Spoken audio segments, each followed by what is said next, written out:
Hello students. तो आज हम लोग पढ़ेंगे ब्लड वेसल्स के बारे में। ब्लड वेसल्स कहते किसको हैं, ठीक है। तो एक्चुअली एक हमारे बॉडी के अंदर ट्यूब लाइक स्ट्रक्चर होता है। ट्यूब मतलब पाइप जैसा, ठीक है ना।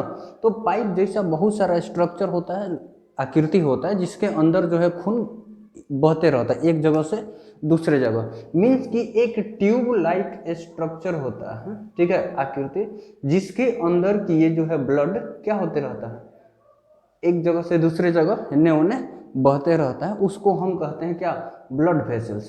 ये एक्चुअली 3 प्रकार के होते हैं। कितने प्रकार के?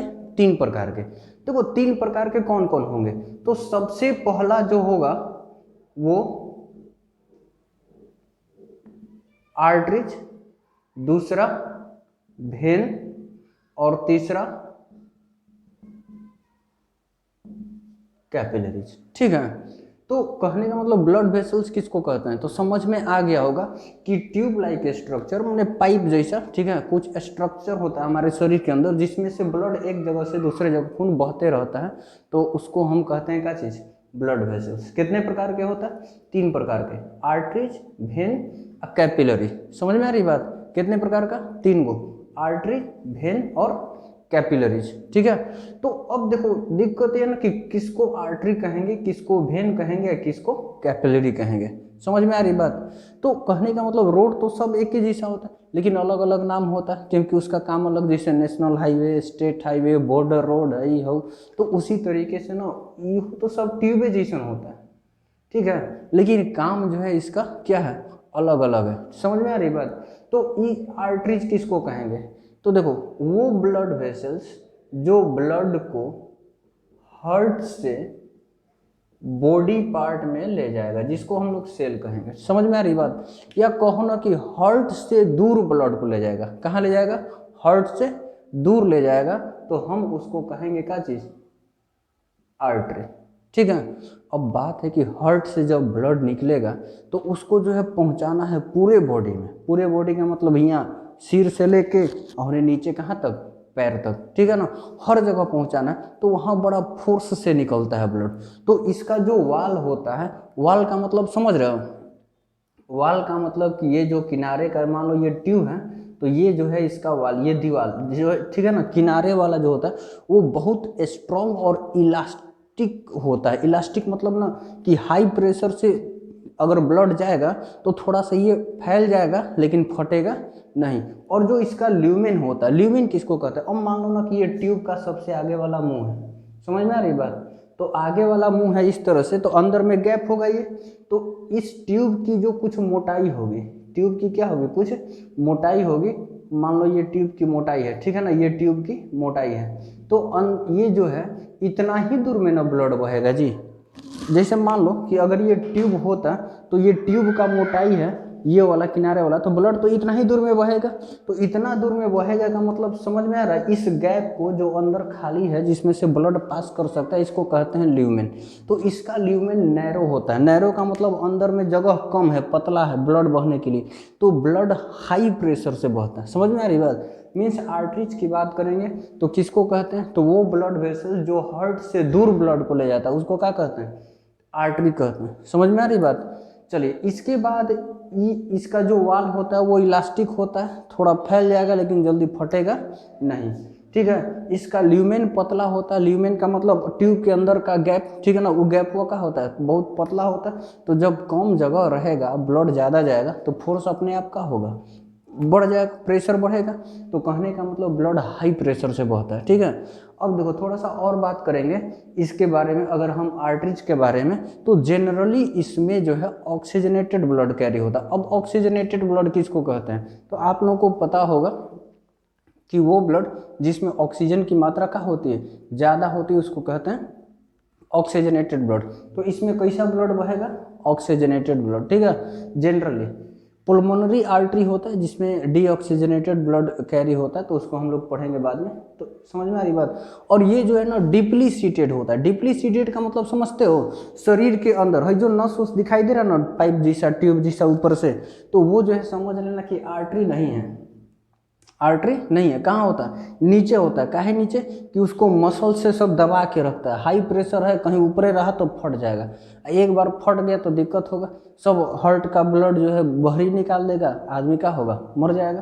तो कहने का मतलब ये कि इसको कहाँ रखा जाता है, नीचे। ये डीपली सीटेड होता है, ऊपर में बॉडी में ऊपर से दिखाई नहीं देता। अब मान लो यहाँ, ये जो यहाँ देखोगे यहाँ तो हड्डी जैसा ही कड़ा स्ट्रक्चर जो दिखाई दे रहा है ना, ट्यूब जैसा यहाँ हड्डी, तो वो क्या है, आर्टरी है। ठीक है, वो बहुत कड़ा होता है। क्यों, क्योंकि उसका जो वाल होता है वो मोटा होता है। समझ में आ रही बात। चलिए ठीक है, दूसरा हम लोग पढ़ेंगे वेन। वेन किसको कहेंगे, तो जस्ट इसका उल्टा। इसका उल्टा का मतलब ये हो गया कि बॉडी पार्ट से ब्लड को कहाँ ले जाएगा, हार्ट में। ठीक है, तो वो ब्लड वेसल्स जो बॉडी पार्ट से ये ब्लड को बटोर करके हार्ट में पहुंचाता है, मीन्स हार्ट की ओर ब्लड ले जाता है, उसको जनरली हम लोग क्या कहते हैं, वेन कहते हैं। क्या कहते हैं, वेन कहते हैं। अब मान लो कि इसमें कैसा ब्लड जाएगा, तो इसमें शरीर से जा रहा है कहाँ पर, हार्ट में। तो हार्ट में जा रहा है तो हार्ट भेजेगा फिर लंग्स में उस ब्लड को। ठीक है, तो जनरली जो है इसमें डीऑक्सीजनेटेड ब्लड होता है, और वही जाकर के लंग्स में क्या हो जाता है, साफ हो जाता है। मीन्स ये कार्बन डाइऑक्साइड हटा करके ऑक्सीजन वहाँ मिला दिया जाता है। समझ में आ रही बात ना। तो कहने का मतलब कि ये वेन किसको बोलेंगे, तो वो ब्लड वेसल्स जो बॉडी पार्ट से ब्लड को कहाँ ले जाएगा, हार्ट को की ओर, मतलब हार्ट की ओर जो ब्लड ले जाता है ना, उसको क्या कहेंगे, वेन कहेंगे। दिक्कत। चलिए, इसके बाद इसमें जनरली डीऑक्सीजनेटेड ब्लड होगा, और जस्ट इसका अपोजिट होता है। अपोजिट का मतलब कि ये नीचे होता था डिप्लीसीटेड, ये स्किन के नीचे होता है, ऊपरी सरफेस पर, सतह का, बस स्किन के नीचे होता है। समझ में आ रही बात। इसके बाद अगर हम बात करें तो इसका ल्यूमेन कैसा होता था, नैरो होता था, तो इसका ल्यूमेन वाइड होता है। वाइड का मतलब समझ रहे हो कि इसमें अंदर गैप बहुत ज़्यादा होता है। ठीक है, अब बताओ कि रास्ता जो है चौड़ा है, तो ब्लड का प्रेशर कैसा होगा, कम हो जाएगा। ठीक है ना, तो इसमें ब्लड लो प्रेशर से बहता है। अब मान लो ना कि पैर में से ब्लड ऊपर आ रहा है, अब प्रेशर कम है, तो कहीं प्रेशर कम है तो नीचे में चल देगा तो दिक्कत हो जाएगा ना। तो इसलिए उसको रोकने के लिए इसमें वाल्व लगा होता है। वाल्व का मतलब ढक्कन टाइप का कुछ होता है, ताकि एक बार जो ब्लड ऊपर आ जाए ना, वो नीचे ना चले। जैसे ही उल्टा डायरेक्शन चलेगा ना, तो ढक्कन बंद हो जाएगा, गेट बंद हो गया, ऊपर रह जाएगा। और नीचे से ब्लड भर के प्रेशर देगा ना, तो ये और ही ठेला के ऊपर चल जाएगा। समझ में आ रही बात। तो कहने का मतलब कि अगर हम बात करेंगे वेन्स में, तो वाल्व लगा होता है, आर्टरी में वाल्व नहीं होता है। ठीक है, तो वाल्व क्यों लगा होता है भैया, क्योंकि जो एक बार ब्लड आगे गया ना, वो लौट के पीछे ना आए। ठीक है, तो चलिए, इसका जो वाल होता है लेस इलास्टिक होता है, बहुत ज़्यादा इलास्टिक नहीं होता। क्या जरूरत है इलास्टिक की, ऐसे ही प्रेशर कम है। ठीक है ना। चलिए ठीक है, अब कैपिलरी किसको कहते हैं, तो ये बेचारा जो है बहुत शरीफ व्यक्ति है। शरीफ का मतलब जानते हो क्या, कि ये दो लोगों को मिलाने का काम करता है। ठीक है, और जो लोग दो लोगों को मिलाने का काम करते हैं, बहुत नेक विचार के लोग होते हैं। तो कहने का मतलब ना, सपोज करो कि यहाँ जो है ये जो है ब्लड वेसल्स हैं, दो अलग अलग है। ठीक है, चलिए, दो अलग अलग ब्लड वेसल्स हैं। ठीक है, एक का नाम दे देते हैं मान लो आर्टरीज, और एक का नाम दे देते हैं वेन। समझ में आ रही बात। एक आर्टरी हो गया और दूसरा वेन हो गया। अब इसमें से ब्लड आएगा हार्ट से। ठीक है, मान लो यहाँ हार्ट है। ठीक है, अब वो अपना वाला मत बनाना जो कॉपी में बनाते हो या फिर कहीं और, है ना। तो चलिए, मान लो ये हार्ट है, तो अब जो है यहाँ से ब्लड आएगा, तो आएगा तो किससे, आर्टरी से। यहाँ से ब्लड जाएगा हार्ट में, तो ये हो गया वेन। अब जो है जहाँ दोनों आपस में जुड़ता है, वो जो है स्ट्रक्चर बहुत पतला होता है। दोनों के आपस में जुड़ने वाला जो स्ट्रक्चर होता है ना, वो क्या होता है, बहुत पतला होता है। समझ में आ रही बात। और इसी पतले स्ट्रक्चर को हम क्या कहते हैं,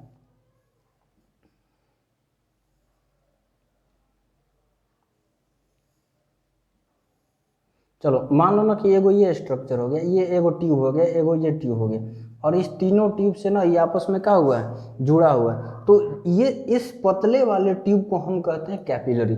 मीन्स अगर तुमसे पूछा जाए कि कैपिलरी किसको कहते हैं, तो एक पतला सा, बहुत पतला लेयर वाला एक ब्लड वेसल्स होता है जो आर्टरी और वेन को आपस में जोड़ने का काम करता है, उसको हम क्या कहते हैं, कैपिलरी कहते हैं। समझ में आ रही बात।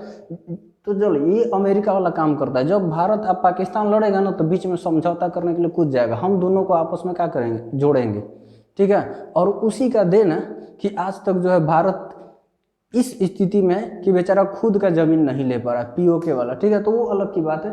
तो हमने कहा कि दो लोगों को आपस में जोड़ने का काम जो करता है ना आर्टरी और वेन को, उसको क्या कहते हैं, कैपिलरी कहते हैं। ये याद रखना, बहुत पतला ट्यूब होता है, ठीक है, ट्यूब लाइक स्ट्रक्चर होता है, और इसका मेम्ब्रेन जो है सिंगल होता है, सिंगल मेम्ब्रेन होता है, मतलब ये वाल बहुत पतला होता है, ठीक है, और इसमें पोर्स होते हैं। पोर्स का मतलब इस क्यों होता है, तो याद रखना जहाँ कहीं एक्सचेंज की जरूरत होगा ना, जैसे मान लो कि ये सेल है, क्या है, सेल है, ठीक है, अब सेल है तो इसमें ऑक्सीजन चाहिए, ऑक्सीजन चाहिए सेल को, कार्बन डाइऑक्साइड बाहर निकालना है, ठीक है। तो यहाँ एक्सचेंज की जरूरत है कि नहीं, ब्लड में से ऑक्सीजन लेगा और कार्बन डाइऑक्साइड डाल देगा, ठीक है। इसके बाद अगर ये सेल है तो इसको फूड चाहिए ब्लड से, और यहाँ से वेस्ट को क्या करेगा, निकाल देगा, वेस्ट को निकाल देगा। तो ये एक्सचेंज करने की जरूरत है कि नहीं है ना। तो याद रखना जहाँ भी ब्लड से एक्सचेंज की जरूरत होती है ना, तो वहाँ पर कौन सा होगा, ब्लड कैपिलरी होगा। मीन्स सेल के पास अगर पूछा जाए कि तीनों में से कौन ब्लड वेसल्स होता है, कैपिलरीज। इंटेस्टाइन के पास कौन होगा, कैपिलरीज। जहाँ एक्सचेंज की जरूरत होती है या आर्टरी और वेन्स को आपस में जोड़ने का काम होता है, वहाँ कौन करता है, कैपिलरी करता है। तो आई होप समझ में आ गया होगा, ब्लड वेसल्स के बारे में समझ में आ गया, ठीक है। एक बार फिर से देख लेते हैं। ट्यूब लाइक स्ट्रक्चर होता है जिसके अंदर ब्लड फ्लो करता है, उसको क्या कहेंगे, ब्लड वेसल्स कहेंगे, ठीक है। तो ब्लड वेसल्स कितने प्रकार का होता है, 3, आर्टरीज, वेन और कैपिलरीज। इसका फंक्शन समझ में आ गया, ठीक है। चलिए लिख लेते हैं। देखिए तो blood vessels, blood flow inside tube like structure called blood vessels. Blood जो होता है बॉडी के अंदर ट्यूब लाइक स्ट्रक्चर्स में जो है अभी मैंने बताया कि फ्लो करता है, उसको क्या कहते हैं, ब्लड वेसल्स कहते हैं। कितने प्रकार का होगा, 3 टाइप्स, अभी मैंने बताया था, आर्टरीज, वेन और कैपिलरीज। देखिए तो arteries, the blood vessels that carry blood from heart to various organs of our body are called arteries. Means कि वो ब्लड वेसल्स जो ब्लड को कहाँ से, हार्ट से वेरियस ऑर्गन में, अलग अलग ऑर्गन तक ले जाता है, उसको क्या कहते हैं, आर्टरीज कहते हैं, ठीक है। It generally carry oxygenated blood, इसमें जनरली कैसा ब्लड होता है, ऑक्सीजनेटेड ब्लड, बताया था मैंने अभी, ठीक है। It has very thick and elastic वाल, इसका जो वाल होता है कैसा होता है, थिक होता है और इलास्टिक होता है। इसमें ब्लड बहुत जर्क के साथ, हाई प्रेशर झटका के साथ बहता है, और इसमें वाल्व नहीं होता है, ठीक है। It has very narrow lumen, इसका ल्यूमेन कैसा होता है, नैरो होता है, और ये डीपली सीटेड होता है, मतलब मसल्स के अंदर होता है, ठीक है। तो इसको लिख लीजिए, और हम लोग अभी देखते हैं फिर वेन। देखिए veins, the blood vessels that carry blood from various organs of our body to heart are called veins. Means वो ब्लड वेसल्स जो ब्लड को अलग अलग और ये ऑर्गन पार्ट से हार्ट के पास पहुंचाता है, उसको क्या कहते हैं, वेन कहते हैं, ठीक है। इसमें जनरली कैसा ब्लड होता है, डीऑक्सीजनेटेड ब्लड होता है, ठीक है। और इसका जो वाल होता है बहुत पतला होता है और कम इलास्टिक होता है, ठीक है। इसमें ब्लड स्मूथली फ्लो करता है, बहुत ज़्यादा झटका से नहीं, एंड है भाल्व्स, और इसमें भाल्व्स भी होते हैं। इट हैज ब्रॉड ल्यूमेन, इसका ल्यूमेन, ल्यूमेन का मतलब अभी मैंने बताया था, अंदर ट्यूब के अंदर का क्या गैप, वो ब्रॉड होता है, और ये स्किन के नीचे होता है, ठीक है, बहुत ज़्यादा गहराई में नहीं होता। ये ऊपर से जितना पतला पतला नस जैसा दिखाई दे रहा है ना, ये सब क्या है, वेन है। प्रॉब्लम है कैपिलरीज के बारे में। The blood vessels which connect arteries and veins are called capillaries. Means वो ब्लड वेसल्स जो आर्टरीज और वेन्स को आपस में कनेक्ट करते हैं, उसको क्या बोलते हैं, कैपिलरीज बोलते हैं। It is a single layered wall having pores which help in exchange of substance, ठीक है। It is a single layered wall, इसका वॉल कैसा होता है, तो मैंने बताया था अभी सिंगल लेयर का होता है, इसमें पोर्स भी होते हैं। पोर्स क्यों होते हैं, क्योंकि एक्सचेंज करने के लिए, अभी मैंने बताया था ना, फूड, गैसेज, वेस्ट जो भी हो, जहाँ एक्सचेंज की जरूरत पड़ती है वहाँ कौन सा होता है, कैपिलरीज मौजूद होता है। अभी मैंने बताया था एक्सचेंज में भी मदद करता है पोर्स की मदद से, ठीक है। In this vessels blood flows with very low speed so that it get a sufficient time for exchange. अभी मैंने ये भी बताया था कि इसमें ब्लड जो है ना बहुत ही धीरे धीरे, ठीक है, फ्लो होता है, धीरे धीरे फ्लो होता है। क्यों? क्योंकि धीरे धीरे पास करेगा तो ज़्यादा समय लगेगा पास करने में, ठीक है। और जितना ज़्यादा समय लगेगा उतना बढ़िया से सबस्टांसेज आपस में क्या हो जाएंगे, एक्सचेंज हो जाएंगे, ठीक है। तो वही कह रहा है कि इसमें ब्लड बहुत धीरे धीरे पास करता है ताकि बहुत अच्छा समय मिल सके, इसको सफिशियंट टाइम मिल सके एक्सचेंज होने के लिए, मीन्स सबस्टांसेज को। दिक्कत है। तो आज इतना ही। अगले बार जब हम लोग मिलेंगे तो पढ़ेंगे हार्ट के बारे में और डबल सर्कुलेशन इन ह्यूमन के बारे में। तब तक के लिए धन्यवाद। आप लोग घर में रहिए, सुरक्षित रहिए और सक्सेस क्लासेज के साथ स्टडी एंजॉय कीजिए। अगर वीडियो पसंद आया तो आप इसको शेयर कीजिए, लाइक कीजिए और चैनल को सब्सक्राइब कीजिए ज़्यादा से ज़्यादा। Thank you.